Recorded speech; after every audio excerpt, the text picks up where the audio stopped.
तो स्वागत है आप सभी का ऑनलाइन चैंपियन क्लासेस में। और आज मैं आप लोगों के लिए लेकर आया है क्लास 10 के फिजिक्स का पार्ट पहला जो है पार्ट 1 के 2 पार्ट में आपको पहला चैप्टर खत्म कर देंगे जो है प्रकाश का परावर्तन। ठीक है, तो हम प्रकाश के परावर्तन का चलिए आपको फुल कंसेप्ट के साथ टोटल बात बताएंगे। पीडीएफ से सेव करके समझाने वाला काम नहीं करेंगे, आपको खुद पूरा जब जरूरत हो कोई इमेज का तब हम शुरू करेंगे, वरना चलिए डायरेक्ट समझिए कैसे समझेंगे। हम देखिए कहानी की शुरुआत होगा पहला आपका प्रकाश क्या है, ध्यान से सुनिएगा। प्रकाश क्या है, ध्यान से सुनिए। तो प्रकाश क्या है? यह एक ऊर्जा का रूप है, यह एक ऊर्जा का रूप है और इसके मदद से हम लोग क्या करते हैं, किसी वस्तु को देखते हैं। तो प्रकाश क्या है? एक ऊर्जा का रूप है और इसके मदद से हम किसी वस्तु को देखते हैं। यहाँ से समझ गए कि प्रकाश एक ऊर्जा का रूप है और इसकी मदद से उधर बॉल को उधर चलाओ ना, उधर वाला जलने दो भाग, इधर वाला सिर्फ नहीं चलना चाहिए, उधर वाला, तब ना समझ गए। अब देखिए प्रकाश की बात किया जाए तो प्रकाश है आपका चुंबकीय तरंग, विद्युत चुंबकीय तरंग। प्रकाश कैसा तरंग है? विद्युत चुंबकीय तरंग है। यही कारण है कि प्रकाश के गति के लिए आपका माध्यम की आवश्यकता नहीं होता है। प्रकाश की गति के लिए कोई माध्यम की आवश्यकता नहीं होता है। क्यों नहीं होता है? क्योंकि प्रकाश एक विद्युत चुंबकीय तरंग है। यहाँ तक इतना अच्छा से समझ गए। और प्रकाश क्या है? तो ऊर्जा का एक रूप है जिसकी मदद से हम किसी वस्तु को देखते हैं। अब बात किया जाए प्रकाश की चाल का। प्रकाश की चाल ध्यान से सुनिएगा, एक मिनट समझ लीजिए। अगर इस टोटल चीज जो भी हम पढ़ाएं उसका टाइप किया हुआ अगर आप पीडीएफ लेना चाहते हैं तो आप हमारे नंबर जो है 6287 इसका फ्री में व्हाट्सएप कर सकते हैं और नोट्स फ्री में पा सकते हैं। चलिए ध्यान से सुनिए, ध्यान से समझिएगा। अब यहां तक समझ गए प्रकाश है क्या? तो यह ऊर्जा का एक रूप है और इसकी मदद से हम किसी वस्तु को देखते हैं तथा यह चुंबकीय तरंग है, अतः इसके गति के लिए माध्यम की आवश्यकता नहीं होता है। इसका बात की जाए चाल, तो इसका चाल हम डायरेक्ट बता रहे हैं आपको, निर्वात। देखिए निर्वात होता क्या है? जहां किसी भी प्रकार का कोई अवरोध न हो उसे निर्वात कहते हैं। जैसे अंतरिक्ष, वहां किसी भी प्रकार का कोई अवरोध नहीं है और अंतरिक्ष में आकाश कैसा दिखाई देता है? काला। बताएंगे डीपली क्यों होता है आगे के चैप्टर में, तो ध्यान से सुनिएगा।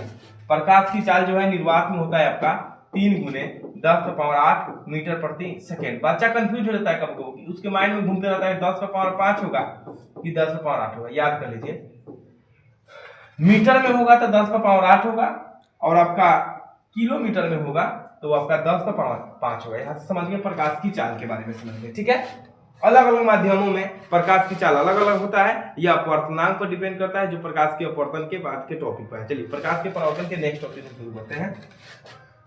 आप आगे के टॉपिक देखिएगा तो आपका रहेगा कि आप देखते जाइए और लास्ट में हम खुद इसको रिवाइज करा देंगे, देखते जाइए सिर्फ। आप देखिए, एक होता है आपका प्रकाश स्रोत, प्रकाश स्रोत, ध्यान से प्रकाश स्रोत। देखिए इसका मतलब हुआ जिससे प्रकाश उत्पन्न हो, जिससे प्रकाश उत्पन्न हो, जिससे प्रकाश क्या हो आपका उत्पन्न हो, उसे हम लोग क्या बोलेंगे? प्रकाश स्रोत। जिससे भी जिस वस्तु से प्रकाश उत्पन्न हो उसे क्या बोलेंगे? प्रकाश स्रोत बोलेंगे हम लोग। जैसे देखते होइएगा बहुत सारे लकड़ी लोग जो होता है, लकड़ी इस सब को हम जलाते हैं तो प्रकाश उत्पन्न होता है कि ना? पत्थर को जलाने से तो प्रकाश उत्पन्न नहीं होता है। मान लीजिए आपका पत्थर है, इसको जलाएंगे तो प्रकाश उत्पन्न नहीं ना होगा। इस सबको जलाने से लौ उत्पन्न होता है, प्रकाश उत्पन्न होता है। इस सबको जलाने से प्रकाश उत्पन्न होता है, लेकिन इसके जलाने से तो प्रकाश उत्पन्न नहीं होता है। तो ये हो गया प्रकाश का स्रोत और यह प्रकाश का स्रोत नहीं है। ध्यान से समझ गए। अब हम नेक्स्ट आपको पढ़ाएंगे, ये तो समझ गए। अगला देखिए कि एक वस्तु होता है जिसको हम लोग कहते हैं प्रदीप्त वस्तु। ध्यान से समझिएगा, प्रदीप्त वस्तु, इसे हम लोग एक और नाम देते हैं दीप्तिमान। प्रदीप्त वस्तु या दीप्तिमान वस्तु, ध्यान से सुनिएगा, ये किसे कहेंगे?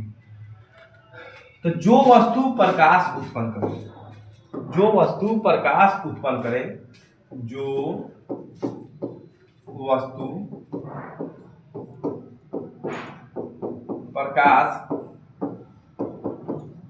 उत्पन्न करे, जो वस्तु प्रकाश उत्पन्न करे उसे हम लोग क्या बोलेंगे?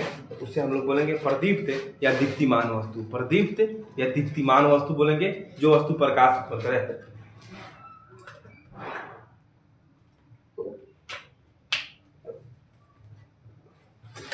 अब देखिए इसमें होगा क्या, तो इसमें आपका हो जाएगा टॉर्च प्रकाश उत्पन्न करता है कि नहीं, एग्जाम्पल में हो जाएगा जैसे। इसके अलावा बात किया जाए सूर्य, सूर्य भी प्रकाश उत्पन्न करता है, देख सकते हैं सुबह सुबह जो उगते हैं सूर्य जी। और ये रहा टॉर्च, टॉर्च में देख लीजिए ज्यादा विस्तार रूप से नहीं, मान लीजिए ये टॉर्च है, ये भी प्रकाश उत्पन्न करता है, आपका रे उत्पन्न करता है प्रकाश। बल्ब हो जाएगा आपका, क्या क्या हो जाएगा आपका? बल्ब हो जाएगा, फिगर के साथ समझा दे रहा है ताकि आप अच्छा से समझ जाइए। बल्ब हो जाएगा आपका, चलिए याद रखिएगा बल्ब में हीलियम गैस भरा जाता है, और टॉर्च में जो है अवतल दर्पण का उपयोग करेंगे ये वाला टॉर्च में, और सूर्य के अंदर ऊर्जा का मुख्य स्रोत होता है नाभिकीय संलयन, ये बाद में बात करेंगे। चलिए अगले देखिए, समझ गए प्रदीप्त वस्तु जो प्रकाश